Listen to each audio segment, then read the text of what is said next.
I am officially 7 days away from my second move abroad attempt. I'm super excited. I'm super grateful. I am feeling all the things. Surprisingly, I am not feeling any anxiety as it relates to it. Just a tad bit of fear, because if you're not doing things that scare you, then how are you even living? I don't even know. Like, I do things that scare me often, but this is not anything that's new to me, so it's not a ton of like fear. However, like, there is just a intuitive little bit of tiny, thing of just caution and awareness. And I think that is essential when you are talking about integrating into a new culture. Today, I'm going to be talking about 5 things that I am looking forward to that is far different than the first time around, right? When I went on my first move abroad, I'm not editing none of this out, just so y'all know. When I went on my first move abroad attempt in 2023, I left with so much like anticipation and vision of what it was going to be like. Because at that time, I had an 18-month-old daughter and I had become a newly single mom. And what I was doing was I was running away from my current circumstances and being like, oh my God, no, I am not about to struggle and be a single mother. And so what ended up happening was I left the country in 2023, with this vision of I'm going to live like this luxury lifestyle in Thailand, and I'm going to have everything taken care of, and I'm not going to, have, all of these burdens on me as a single woman. And while, yes, that can still be the vision, and while that can still be like some of my motivations this time around, that is not my motivation this time around. Like, it's not my main motivation this time around. I'll say that. Because what I soon found out was that there is a whole lot of other things that come into play in order to make a successful move abroad attempt successful, right? In order to make a successful move abroad attempt. And so this time around, I'm looking forward to some different things. I'm in a different energetic space overall. Before, I was escaping from my reality, whereas this time around, I am envisioning expansion.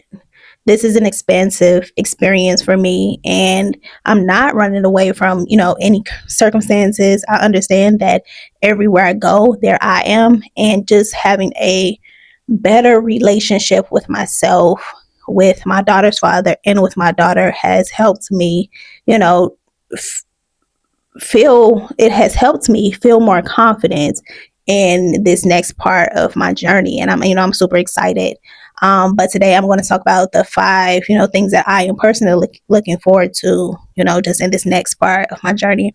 Y'all, I feel like I'm talking super fast, so I'm going to slow it down. But when I be looking back at my videos, which I try not to, but when I'm looking back at my videos, I'm like, girl, you are talking slow. I'm a slow talker. But just in that moment in time, I'm feeling like I'm talking really fast, and it's really no reason for me to talk fast. So I'm going to slow it down. The number one thing that I am looking forward to this second time around is paying down debt, right? A lot of times I'm looking at different videos on YouTube and just in different groups, and the advice that is giving to people who are trying to move abroad is for them to pay down their debt.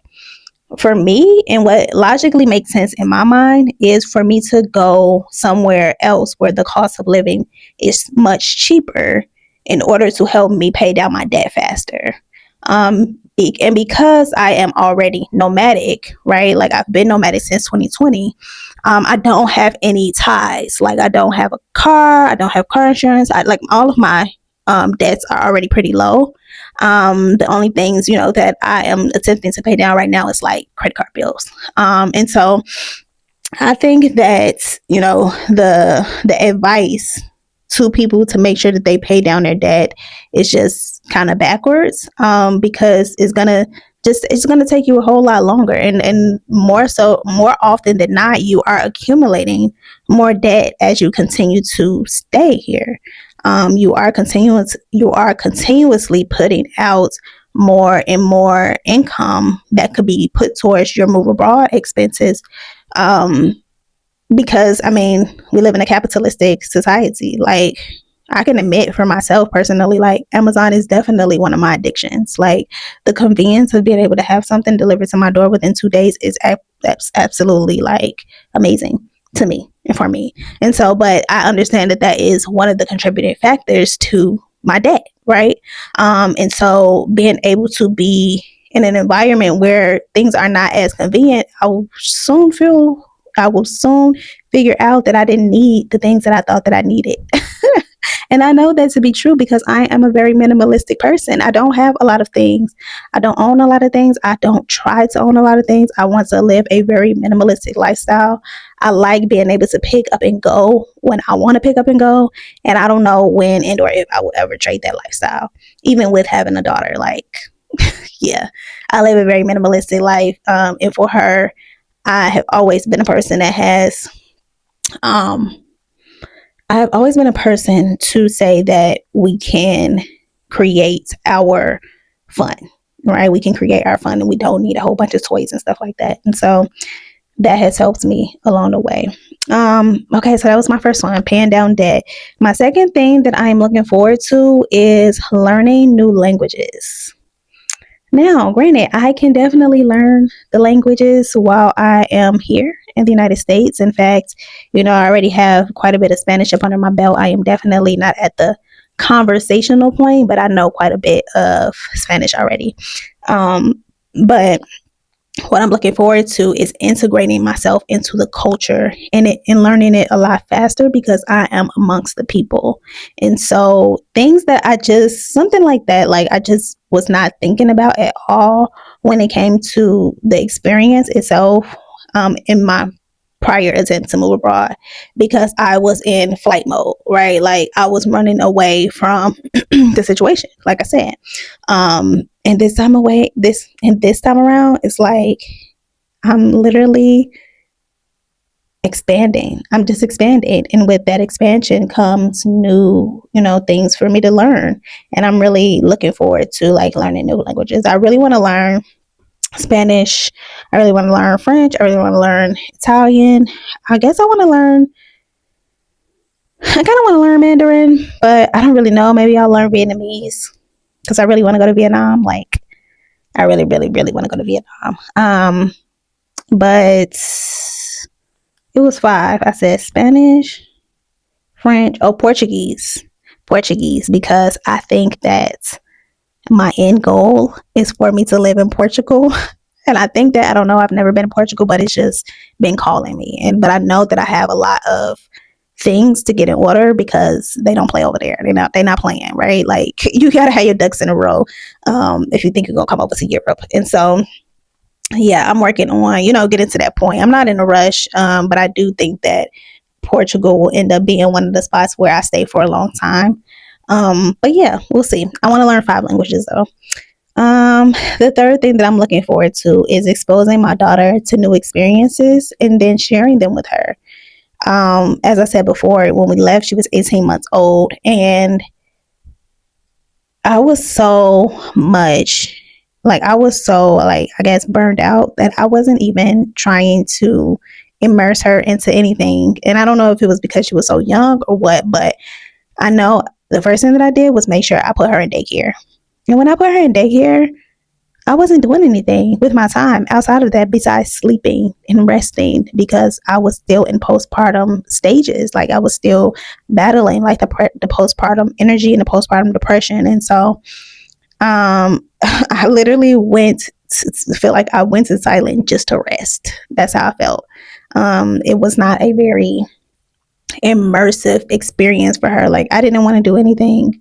I just wanted to rest. And so this time around, especially with her being older, I am excited to like explore different things with her. I'm excited to share experiences with her and, just get her into various activities that she probably would never even, come into contact with without being, with being inside of America.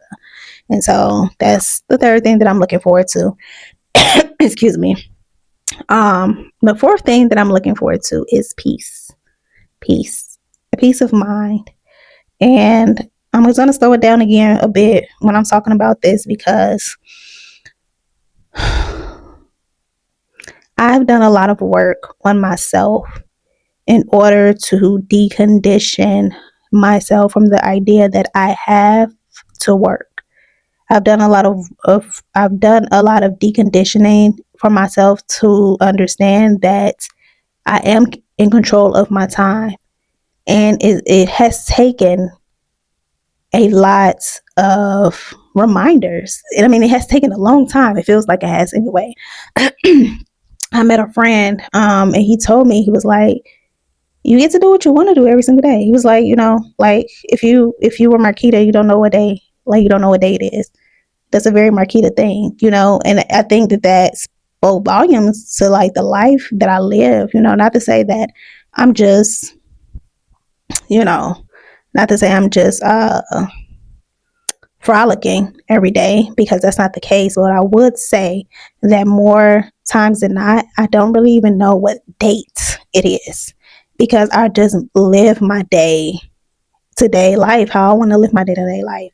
For a long time, I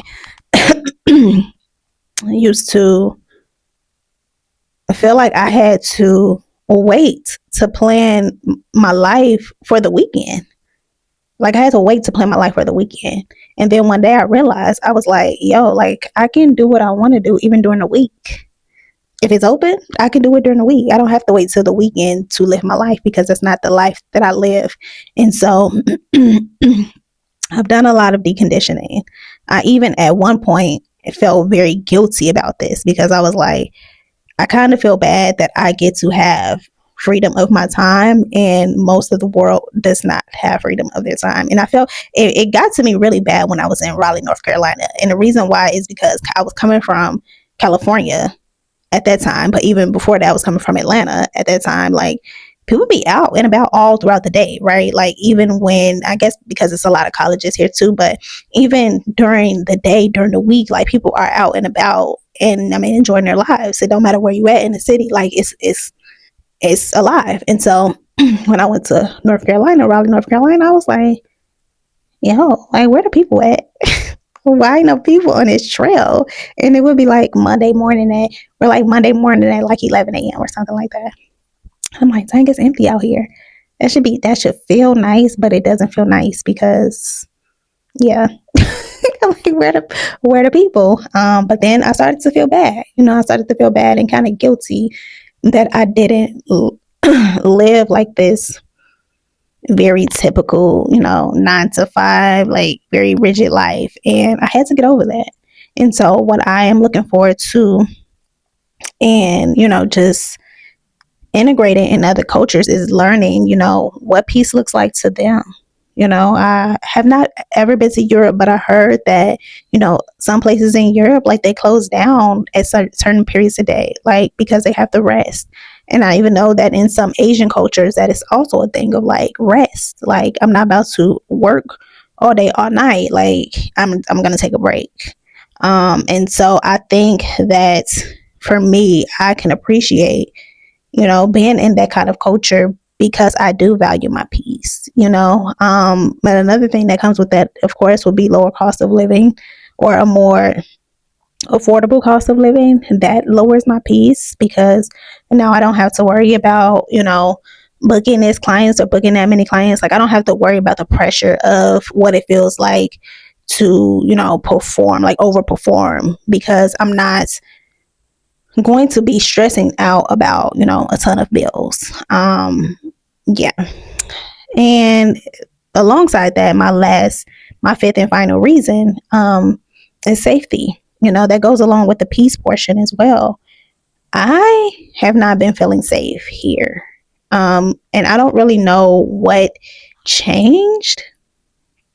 But because I'm normal, like I live everywhere. Not to say I just live everywhere, but I live in other people's houses because I've done a lot of house sitting.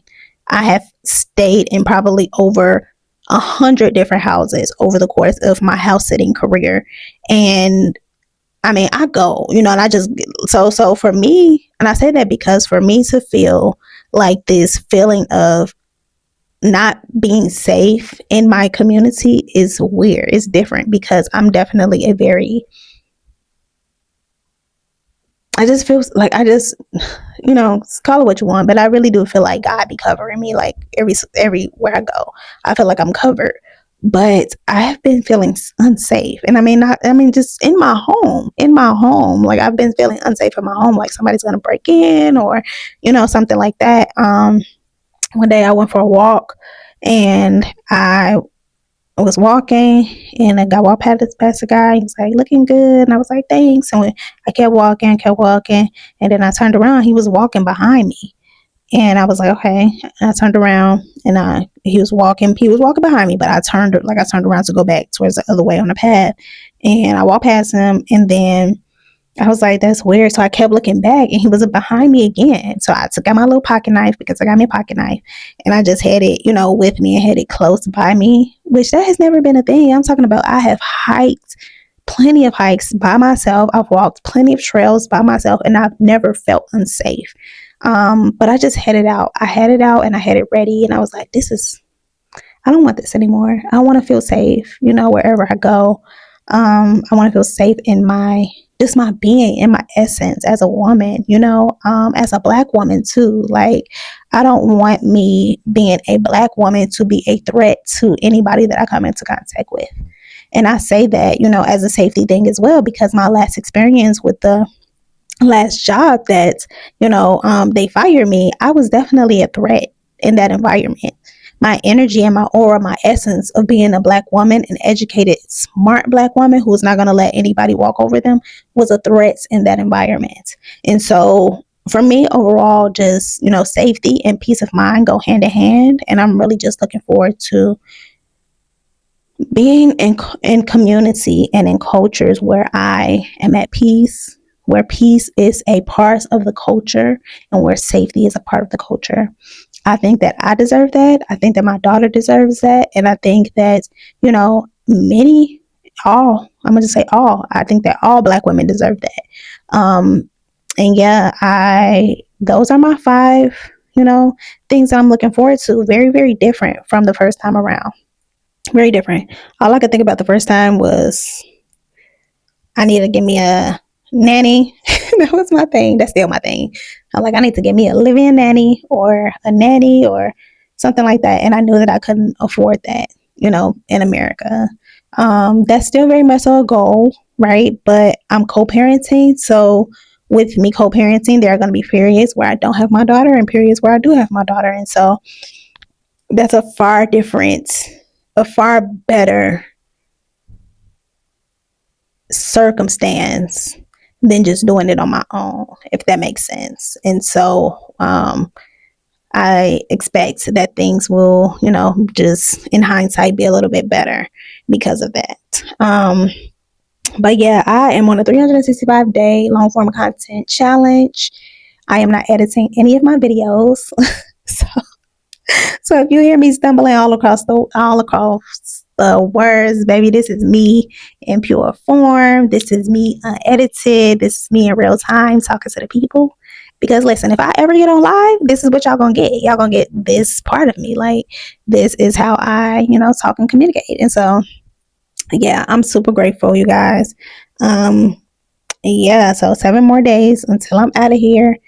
I'm not gonna say where I'm going right now because for safety reasons, I am recording and posting in real time. Like, this is like happening in real time. Like, I'm not editing this for later to be posted. Like, this is happening. Y'all see me in the background like I'm packing. So yeah, I am super excited and I look forward to talking with you all again tomorrow. Peace and light, beautiful souls.